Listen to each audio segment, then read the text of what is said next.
اللهم اغفر لي ولوالدي ولجميع المؤمنين والمؤمنات والمسلمين والمسلمات الأحياء منهم والأموات إنك قريب مجيب الدعوات. اللهم اغفر لحينا وميتنا وشاهدنا وغائبنا وصغيرنا وكبيرنا وذكرنا وأنثانا. اللهم من أحييته منا فأحيه على الإسلام ومن توفيته منا فتوفه على الإيمان.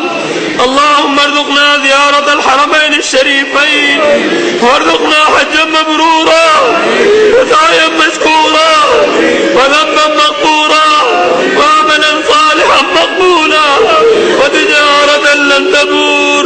يا عالم ما في الصدور يا عزيز يا غفور يا عزيز يا غفور يا عزيز يا غفور. رب اغفر وارحم وتجاوز عما تعلم إنك أنت العز الأكرم. رب اجعلني مقيم الصلاة ومن ذريتي ربنا وتقبل دعاء. ربنا اغفر لي ولوالدي وللمؤمنين يوم يقوم الحساب. ربنا هب لنا من أزواجنا وذرياتنا قرة أعين واجعلنا للمتقين إماما. رب ارحمهما كما ربياني صغيرا. رب ارحمهما كما ربياني صغيرا. رب ارحمهما كما ربياني صغيرا. ربنا لا تجعلنا فتنة للقوم الظالمين ونجنا برحمتك من القوم الكافرين. يا حي يا قيوم برحمتك نستغيث. إياك نعبد وإياك نستعين. اهدنا الصراط المستقيم صراط الذين أنعمت عليهم غير المغضوب عليهم ولا الضالين. اے الہ العالمین طاعت کی خوبصورتی عطا فرمائیے, گناہ اور برائیوں سے بچائیے. قدم قدم پر حضور پاک صلی اللہ تعالی علیہ وسلم کی کامل اتباع نصیب فرمائیے, کامل مشابہت نصیب فرمائیے. ضالین اور مغضوبین کی پیروی اور مشابہت اور غلامی سے بچائیے. آپ ہمارے ہو جائیے اور ہمیں اپنا بنا لیجیے. اے اللہ حضور پاک صلی اللہ تعالی علیہ وسلم کی ایک ایک ادا اور ایک ایک سنت سے والہانہ محبت عطا فرمائیے. اے اللہ ہماری بھی حضور کی ساری امت کی مغفرت فرمائیے، ہمیں صراط مستقیم پر مضبوط فرمائیے۔ جو گمراہیوں میں ڈوبے ہوئے ہیں یا اللہ، برائیوں میں ڈوبے ہوئے ہیں، انہیں برائیوں سے گمراہیوں سے نکال دیجئے، صراط مستقیم پر انہیں بھی لگا دیجئے۔ گناہگاروں کو نیکوکار بنا دیجئے، گناہگاروں کو نیکوکار بنا دیجئے، اور یا اللہ اپنا کرم فرما دیجئے۔ آپ ہمیں یا اللہ غیروں کے حوالے نہ فرمائیے، ایک لمحے کے لیے بھی غیروں کا محتاج نہ فرمائیے، آپ اپنا ہی محتاج رکھیے، اور یا اللہ ہر طرح سے عافیت عطا فرمائیے، اپنی رضا عطا فرمائیے، ہمارا ایک ایک گناہ معاف کر دیجئے۔ آپ معاف نہ فرمائیں گے تو ہم کہاں جائیں گے؟ یا اللہ آپ کے در پر حاضر ہے، یا اللہ آپ کے در پر حاضر ہے، گناہوں کے انبار ساتھ ہیں، آپ معاف فرما دیجئے، پاک و صاف فرما دیجئے، رحمت کے سمندر میں ڈبو دیجئے، یہی ہمیں معاف فرما دیجئے۔ ہم یا اللہ آپ کو جواب نہ دے سکیں گے، یہاں بھی لرزہ ترسا ہے، وہاں بھی لرزہ ترسا ہوں گے، پاک کر دیجئے، صاف کر دیجئے، صاف کر دیجئے، رحم فرما دیجئے، رحم فرما دیجئے، اے اللہ رحم فرما دیجئے، یا اللہ رحم فرما دیجئے، یا اللہ رحم فرما دیجئے، اے اللہ آپ پر رحم فرما دیجئے۔ حضور کی امتی ہے، آپ کے بندے ہیں، یا اللہ خیر فرمائیے، یا اللہ شرور اور فتنہ سے بچائیے، اے اللہ تمام عرضیں، تمام بیابان سے، مرگ مفاجات سے، حادثات و صالحات سے، بلیات اور دللوں سے، دماغوں سے، غلطہر سے یا اللہ بچا لیجئے۔ اے اللہ ہم آپ کے بندے ہیں، آپ ہی کے بندے رہیں گے، ہمیں بندگی کی توفیق عطا فرمائیے۔ اے اللہ غیار کی غلامی سے بچائیے، دشمنان اسلام کے شر سے، مرغے سے بچائیے، حرمین شریفین کی حفاظت فرمائیے، بیت المقدس کو آزاد کرا دیجیے، یا اللہ اپنا رحم فرما دیجیے، ہماری دعوت اعمال کو معاف کر دیجیے، دعوت اعمال کو معاف کر دیجیے، یا اللہ بڑے گنہگار ہیں، سہکار ہیں، یا اللہ سہکار ہیں، ہماری دعوت اعمال کو معاف کر دیجیے۔ آج مسلمانوں پر مصیبتیں ٹوٹ رہی ہیں، رحم ڈھائے جا رہے ہیں، اے اللہ دشمنان اسلام کو یا اللہ آپ پکڑ لیجیے، عبرت کا نمونہ بنا دیجیے، ان کے شر سے مسلمانان عالم کو بچا لیجیے، حرمین شریفین کو بچا لیجیے، اے اللہ کشمیر کو آزاد کرا دیجیے، اے اللہ جہاں جہاں بھی مسلمان کفار سے نبرد آزما ہے ان کی مدد فرمائیے، ان کی مدد فرمائیے، حق کا بول بالا فرمائیے، باطل کا منہ کالا فرمائیے، اے اللہ مظلومین کی امداد فرمائیے، ظالموں کو عبرت کا نمونہ بنائیے، اے اللہ ہم آپ کے بندے ہیں، بڑے گندے ہیں، ہمیں پاک و صاف فرما دیجیے، ہمیں یا اللہ مخلوق کے حوالے نہ فرمائیے، آپ اپنا ہی محتاج رکھیے، اے اللہ اپنی مہربانی سے مالا مال فرمائیے، ہمیں یا اللہ عقل سلیم عطا فرمائیے، فہم دین عطا فرمائیے، فکر آخرت عطا فرمائیے، نیک اعمال کی توفیق عطا فرمائیے، گناہ اور برائیوں سے بیدار فرمائیے، اے اللہ حضور کی ساری امت پر رحم کی نظر فرمائیے، رحمت کی نظر فرمائیے، یا اللہ رضا کی رحمت کی نظر فرما کر اپنا کرم فرما دیجئے، صراط مستقیم پر لگا دیجئے، ہم سب کو نیک اور ایک بنا دیجئے، اے اللہ حضور کی کشتی کا سوار بنا دیجئے، اور یا اللہ حضور پاک صلی اللہ تعالی علیہ وسلم کا ساتھ نصیب فرمائیے، آپ کے جنت کے نیچے جگہ عطا فرمائیے، آپ کی شفاعت نصیب فرمائیے، آپ کے حوض کوثر سے خوب خوب سیراب فرمائیے، قیامت کی ہولناکیوں سے بچائیے، ان صراط سے گزرنا آسان فرمائیے، بغیر حساب کتاب کے جنت عطا فرمائیے، جنت کی تمام نعمتیں عطا فرمائیے، سب سے بڑی نعمت اپنا دیدار خوب خوب اور ہمیشہ نصیب فرمائیے، اے ارحم الراحمین جہنم کی آگ سے، قبر کے عذاب سے، دنیا کے عذاب اور فتنوں سے بچا لیجیے، اے اللہ ہماری سب کی مغفرت فرمائیے، ہم میں سے ہر ایک کے ماں باپ کی مغفرت فرمائیے، آبا اور اجداد اور امہات کی مغفرت فرمائیے، تمام اساتذہ اور مشائخ کی مغفرت فرمائیے، اے الہ العالمین تمام مومنین مومنات مسلمین مسلمات احیاء اور اموات سب کی مغفرت فرمائیے، جتنے بھی وفات پا چکے ہیں سب کی قبروں کو نور سے پر فرمائیے، کروٹ کروٹ راحت و سکون نصیب فرمائیے، اے الہ العالمین ہمارے رشتے کے دو بھتیجے جو ہفتے کو یا اللہ شہید ہو چکے ان کی مغفرت کاملہ فرمائیے، محمد ضیاء الحق اور یا اللہ محمد یاسر الحق ان کے درجات بلند سے بلندتر فرمائیے، اور یا اللہ ان کو قبر میں کروٹ کروٹ آرام اور سکون نصیب فرمائیے، اور دونوں کے یا اللہ تمام لواحقین اور گھر والوں کو صبر جمیل عطا فرمائیے، صبر جمیل عطا فرمائیے، صبر جمیل عطا فرمائیے، اور ہم سب کو تمام مرضی اور تمام آفات سے، مرگ مفاجات سے، حادثات اور سانحات سے، بلیات اور زلزلوں سے، دھماکوں سے، غرق و حرق سے یا اللہ بچا لیجئے، اپنی حفاظت میں لے لیجئے۔ اے اللہ مجھ سے بھی، میرے پاس بیٹھنے والوں سے بھی، دین کے خادموں سے دین کا خوب خوب کام لیجئے، ہر طرح حفاظت فرمائیے، ہر طرح حفاظت فرمائیے، ہماری بھی، ہماری مسجدوں کی، اور یا اللہ نمازیوں کی، مسلمانوں کی، سب کی حفاظت فرمائیے، اور یا اللہ اپنا کرم فرمائیے، اپنی مہربانی سے مالا مال رکھیے۔ اے اللہ ہمارے تمام محسنین کو، محبین کو جزا خیر عطا فرمائیے، اور یا اللہ ہر شر سے اپنی حفاظت میں لے لیجئے، ہر خیر سے مالا مال فرمائیے، عافیت دارین عطا فرمائیے، اپنی رضا کاملہ عطا فرمائیے۔ اے اللہ ہمارا پڑھنا سننا، عبادات اور طاعات اور دعائیں اور التجائیں اور یہ آنسو اور یہ آہیں قبول فرما لیجئے، قبول فرما لیجئے، قبول فرما لیجئے۔ سمعنا واطعنا غفرانك ربنا وإليك المصير، وصلى الله تعالى على خير خلقه سيدنا محمد وعلى آله وأصحابه أجمعين، آمين برحمتك يا أرحم الراحمين۔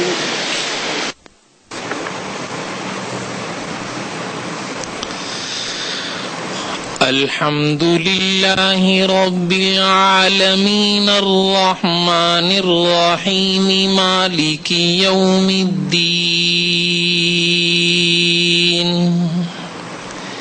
إياك نعبد وإياك نستعين،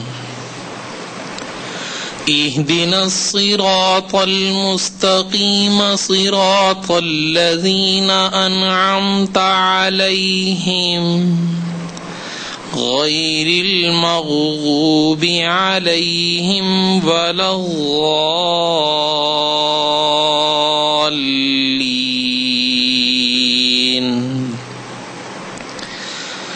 الرحمن علم القرآن خلق الإنسان علمه البيان، الشمس والقمر بحسبان والنجم والشجر يسجدان، والسماء رفعها ووضع الميزان ألا تطغوا في الميزان، وأقيموا الوزن بالقسط ولا تخسروا الميزان، والأرض وضعها للأنام فيها فاكهة والنخل ذات الأكمام والحب ذو العصف والريحان، فبأي آلاء ربكما تكذبان؟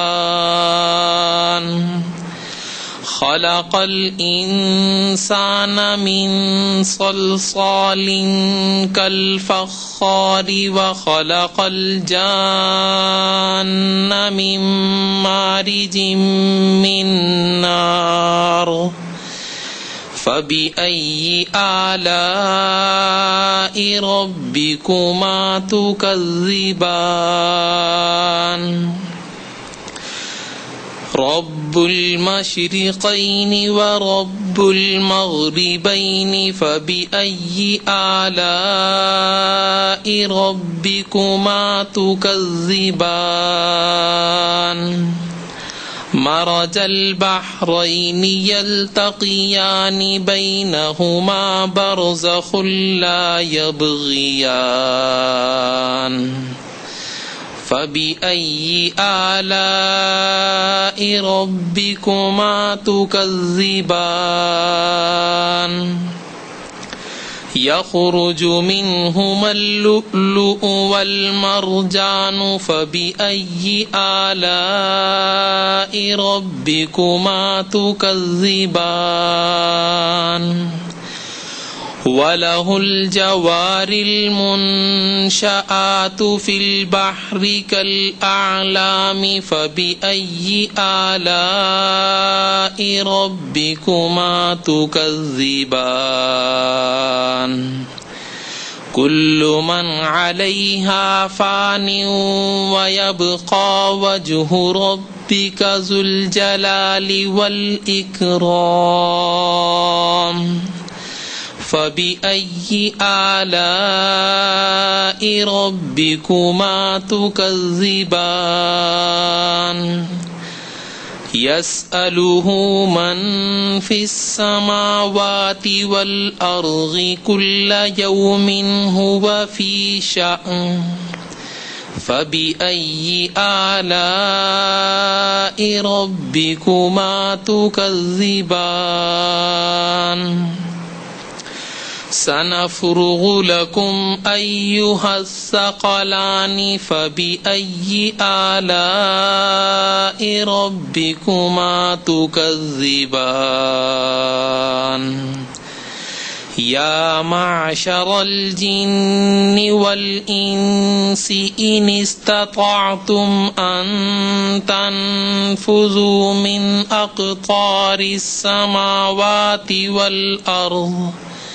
من أقطار السماوات والأرض فانفذوا لا تنفذون إلا بسلطان فبأي آلاء ربكما تكذبان يرسل عليكما شواظ من نار ونحاس فلا تنتصران فبأي آلاء ربكما تكذبان فإذا انشقت السماء فكانت وردة كالدهان فبأي آلاء ربكما تكذبان فيومئذ لا يسأل عن ذنبه إنس ولا جان فبأي آلاء ربكما تكذبان يعرف المجرمون بسيماهم فيؤخذ بالنواصي والأقدام فبأي آلاء ربكما تكذبان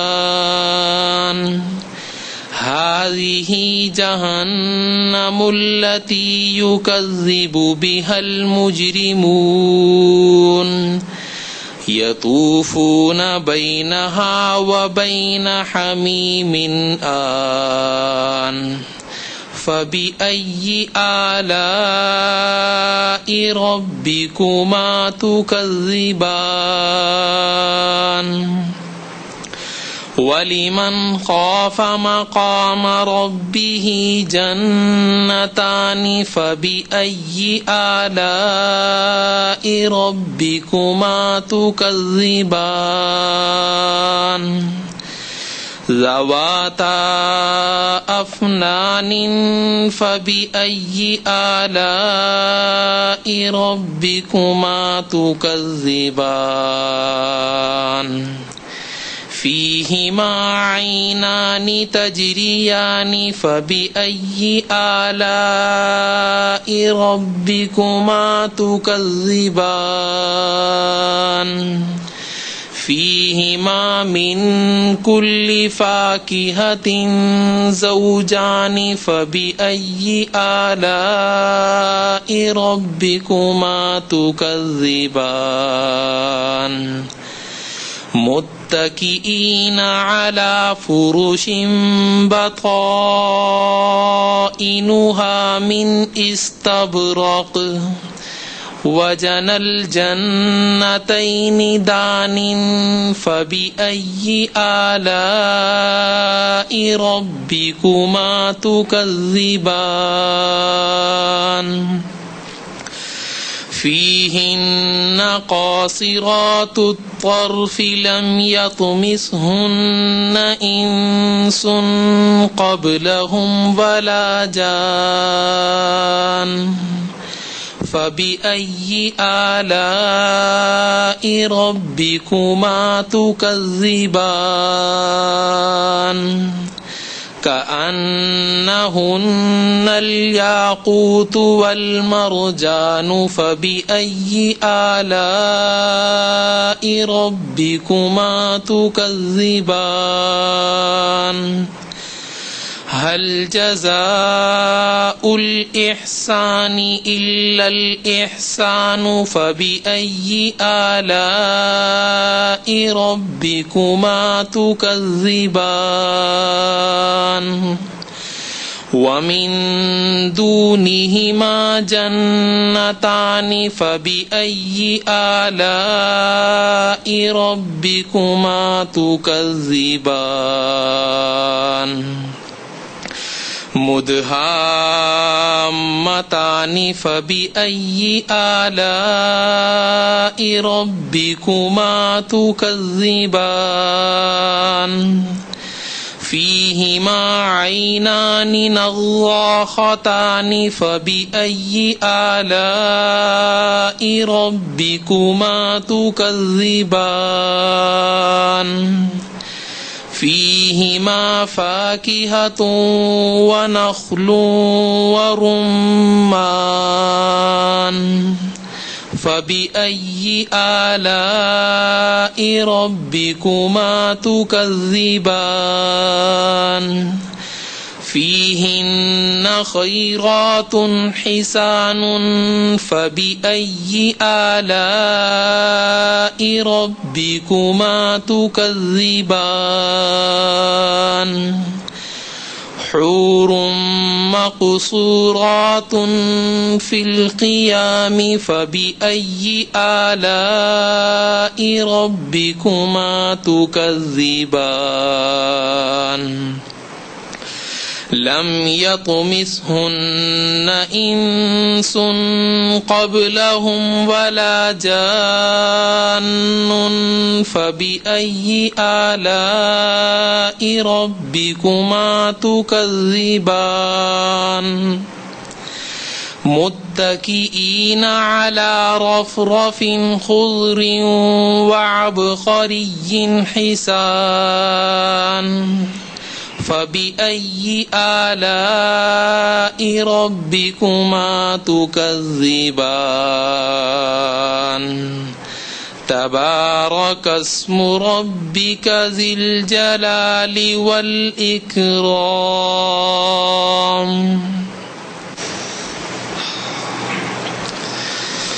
والنجم إذا هوى ما ضل صاحبكم وما غوى وما ينطق عن الهوى إن هو إلا وحي يوحى علمه شديد القوى ذو مرة فاستوى وهو بالأفق الأعلى ثم دنا فتدلى فكان قاب قوسين أو أدنى فأوحى إلى عبده ما أوحى ما كذب الفؤاد ما رأى أفتمارونه على ما يرى ولقد رآه نزلة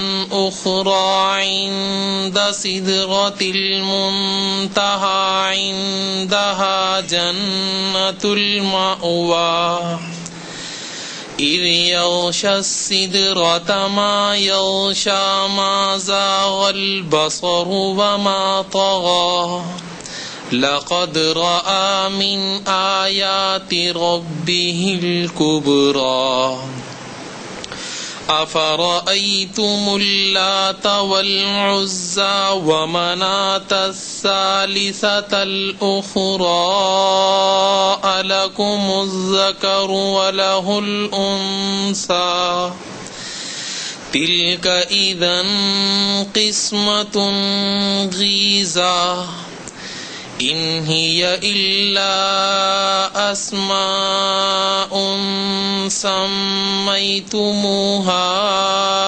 أنتم وآباؤكم ما أنزل الله إن يتبعون إلا الظن وما تهوى الأنفس ولقد جاءهم من ربهم الهدى أم للإنسان